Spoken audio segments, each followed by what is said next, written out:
Bismillahirrahmanirrahim. Assalamualaikum warahmatullahi wabarakatuh. Salam sejahtera, semoga kita semua selalu dalam lindungan Allah Subhanahu wa taala, selalu dalam keadaan sehat walafiat. Jangan lupa kita mengawali belajar hari ini dengan berdoa. Anak-anakku tetap semangat mengikuti pembelajaran jarak jauh.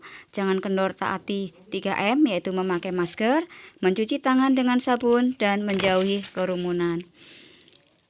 Untuk pembelajaran hari ini, kita akan menganalisa dengan materi pokok, yaitu peristiwa sekitar proklamasi 17 Agustus 1945. Dengan menyerahnya Jepang pada sekutu dalam Perang Asia Timur Raya pada tanggal 14 Agustus 1945, maka Indonesia berada dalam status quo. Artinya bahwa Jepang sudah tidak berkuasa atas Indonesia, beralih ke sekutu, tapi sekutu belum tiba di Indonesia. Nah, situasi dan kondisi tersebut dimanfaatkan oleh bangsa Indonesia untuk memerdekakan pada tanggal 17 Agustus 1945, Soekarno memproklamirkan kemerdekaan Indonesia. Namun demikian, kemerdekaan Indonesia yang diproklamirkan pada tanggal 17 Agustus 1945 tidak mendapat pengakuan secara internasional. Barulah pada tanggal 27 Desember 1949 kedaulatan Indonesia dapat pengakuan dari dunia internasional. Bagaimana kronologinya sehingga proklamasi kemerdekaan Indonesia 17 Agustus 45 baru mendapat pengakuan di 27 Desember 1949. Kita perhatikan bagian berikut. Ya. Proklamasi kemerdekaan 17 Agustus 45, kemudian kedatangan Nika, kemudian terjadi konflik, kemudian melakukan perjuangan, yaitu dengan diplomasi dan gerilya atau fisik, barulah mendapat pengakuan kedaulatan Republik Indonesia pada tanggal 27 Desember 1945. Uraiannya adalah sebagai berikut. Kedatangan Nika yaitu di bulan Oktober 1945 ini diawali dengan sekutu yang datang ke Indonesia dengan tugas-tugas adalah: pertama, menerima penyerahan kekuasaan dari tangan Jepang; dua, membebaskan para tawanan perang dan interniran sekutu; tiga, melucuti senjata Jepang dan memulangkan ke negaranya; empat, menjaga keamanan dan ketertiban di Indonesia. Nah, namun demikian, sekutu yang datang ke Indonesia ternyata diboncengi oleh Nika. Siapa Nika itu? Nika adalah Netherlands Indisch Civil Administration, yaitu orang-orang Belanda yang melarikan diri ke Australia ketika Jepang datang dan membentuk kekuatan baru untuk menguasai Hindia Belanda. Kedatangan Nika di Indonesia dipimpin oleh Van der Plas dan Van Mook. Dengan kedatangan sekutu yang diboncengi oleh Nika, maka kemudian terjadilah konflik antara Indonesia dan Belanda, yaitu diwakili dari Nika. Alasan konflik adalah bahwa karena kedatangan pasukan sekutu ke Indonesia yang diboncengi oleh Nika membawa ancaman bagi keberlangsungan kemerdekaan bangsa Indonesia. Belanda ternyata ingin menjajah kembali negara kita yang telah diproklamirkan pada tanggal 17 Agustus 1945. Bukti nyata keinginan Belanda untuk menguasai kembali Indonesia adalah dilancarkannya agresi militer Belanda pertama, yaitu tanggal 21 Juli 1947, dan agresi militer Belanda kedua tanggal 19 Desember 1948. Kemudian peran dunia internasional dalam konflik adalah Indonesia meminta dukungan dari dunia internasional dalam perundingan-perundingan internasional, misalnya Konferensi Asia Afrika, kemudian dalam forum internasional yaitu PBB, Indonesia minta dukungan untuk diakuinya kedaulatan Indonesia yang diproklamirkan pada tanggal 17 Agustus 1945. Jadi peran dunia internasional dalam konflik Indonesia-Belanda adalah sebagai pihak ketiga atau sebagai penengah. Nah, berikutnya pengaruh konflik terhadap kemerdekaan Indonesia atau terhadap Indonesia adalah yaitu setelah melalui perjuangan yang cukup panjang, akhirnya pada tanggal 27 Desember 1945 Belanda mengakui kedaulatan Indonesia sebagai bangsa yang merdeka sejajar dengan bangsa-bangsa lain di dunia. Nah, kita sekarang melihat bagaimana perjuangan bangsa Indonesia dalam rangka mempertahankan kemerdekaan Indonesia. Tadi sudah disebutkan bahwa perjuangan itu dengan dua strategi. Yang pertama dengan diplomasi atau perundingan-perundingan, yang kedua dengan angkat senjata atau dengan bergerilya. Secara diplomasi itu untuk mempertahankan kemerdekaan, para pemimpin nasional menggunakan cara diplomasi. Langkah diplomasi dilakukan baik melalui forum internasional seperti PBB maupun konferensi tingkat Asia di India. Kegiatan diplomasi atau perundingan juga dilakukan dengan Belanda, misalnya perundingan Linggarjati, perundingan Renville, perundingan Romroyen, dan konferensi Meja Bundar. Berikutnya ini contoh-contoh situasi pada saat dilakukan perundingan-perundingan antara Indonesia dengan Belanda. Misal tadi perundingan Linggarjati dilakukan pada tanggal 10 November 1946 yaitu di Desa Linggarjati dekat Cirebon.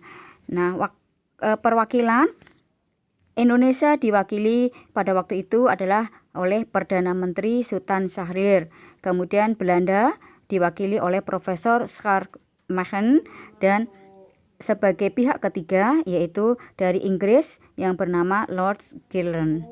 Namun demikian, perundingan Linggarjati itu dilanggar oleh Belanda, yaitu dengan Belanda melakukan agresi militer yang pertama. Selanjutnya dilakukan perundingan kembali yaitu perundingan Renville ya, pada tanggal 17 Januari 1948. Nah, perundingan ini diwakili oleh Indonesia yaitu Perdana Menteri Amir Syarifuddin, kemudian Belanda diwakili oleh Abdul Qadir Widjojo Atmojo, dan kemudian sebagai pihak ketiga adalah Amerika Serikat. Perundingan ini dilakukan di geladak kapal milik Belanda yang sedang bersandar di Tanjung Priok, Jakarta yang bernama kapal Renville. Nah, seperti juga pada perundingan Linggarjati, perundingan Renville pun dilanggar kembali oleh Belanda. Artinya Belanda tidak mentaati persetujuan dari perundingan Renville. Akhirnya Belanda melancarkan kembali agresi militernya yang kedua. Selanjutnya, bangsa Indonesia lalu mendirikan pemerintahan darurat Republik Indonesia karena waktu itu Batavia atau Jakarta berhasil dikuasai oleh Belanda. Nah, pemerintahan kemudian dialihkan atau dioperkan di Yogyakarta dan kabinetnya itu bekerja di Bukit Tinggi, Sumatera. Berikutnya ada perundingan lagi Romroyen pada tanggal 14 April 1949. Ini sudah melibatkan PBB. PBB diwakili oleh Amerika Serikat yang bernama Meir Cohen, kemudian Indonesia diwakili oleh Muhammad Rum, dan Belanda diwakili oleh Van Rooyen. Kemudian hasil perundingan Romroyen yang paling penting adalah akan dilakukan lanjutan dari perundingan ini yaitu pada konferensi Meja Bundar.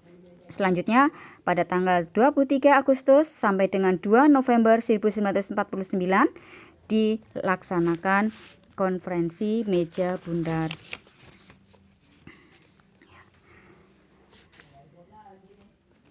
Nah, di sini pada konferensi meja bundar yang hadir adalah ada beberapa pihak, yaitu Indonesia terdiri dari Muhammad Hatta, kemudian Muhammad Rum, kemudian Profesor Dr. Mr. Supomo. Kemudian dari BFO, yaitu Badan Permusyawaratan Federal, dipimpin oleh Sultan Hamid II dari Pontianak. Kemudian Belanda diwakili oleh Mr. van Maarseveen, dan dari UNCI diwakili oleh Grizzly, yaitu UNCE artinya adalah Komisi Tiga Negara, yaitu bentukan dari PBB. Nah, selanjutnya hasil perundingan meja bundar atau konferensi meja bundar, akhirnya kedaulatan Indonesia diakui oleh Belanda. Nah, berikutnya perjuangan secara fisik, yaitu angkat senjata, dilakukan secara bergerilya, ya, dilakukan di berbagai daerah. Yaitu di Jawa, Sumatera, Bali, Kalimantan, Sulawesi. Perjuangan fisik dalam mempertahankan kemerdekaan ditempuh oleh rakyat di berbagai pelosok Nusantara bersama dengan tentara. Beberapa contoh perjuangan fisik tersebut antara lain ada Palagan Ambarawa, Bandung Lautan Api, pertempuran Surabaya 10 November, kemudian pertempuran Medan Area, kemudian pertempuran Margarana di Bali, dan serangan umum 1 Maret 1949 di Yogyakarta. Dan masih banyak perjuangan-perjuangan di daerah lainnya dalam rangka mempertahankan kemerdekaan Indonesia. Nah, berikut adalah situasi perjuangan secara fisik atau bergerilya, yaitu tentara melakukan serangan-serangan dengan bersembunyi di hutan-hutan dan di gunung-gunung. Nah, akhirnya di sini Belanda terpaksa harus keluar dari Indonesia. Faktor-faktor yang memaksa Belanda keluar dari Indonesia, yang pertama karena adanya perlawanan gigih, yaitu perlawanan secara fisik atau bergerilya tadi, kemudian pembentukan pemerintahan darurat Republik Indonesia yang menyatakan bahwa Indonesia belum bubar, artinya Indonesia masih ada, dan perang gerilya itu dari Tentara Nasional Indonesia. Demikianlah pembahasan kita mengenai kronologi dari masa kemerdekaan Indonesia dari 17 Agustus 1945 sampai dengan 27 Desember 1949. Nah, untuk lebih mendalami materi ini, silahkan kalian pelajari buku-buku sejarah mengenai perjuangan-perjuangan di berbagai daerah dalam rangka mempertahankan kemerdekaan. Terima kasih, semoga selalu sehat dan bisa bermanfaat ilmu yang kita pelajari. Ibu akhiri pertemuan hari ini dengan wassalamualaikum warahmatullahi wabarakatuh.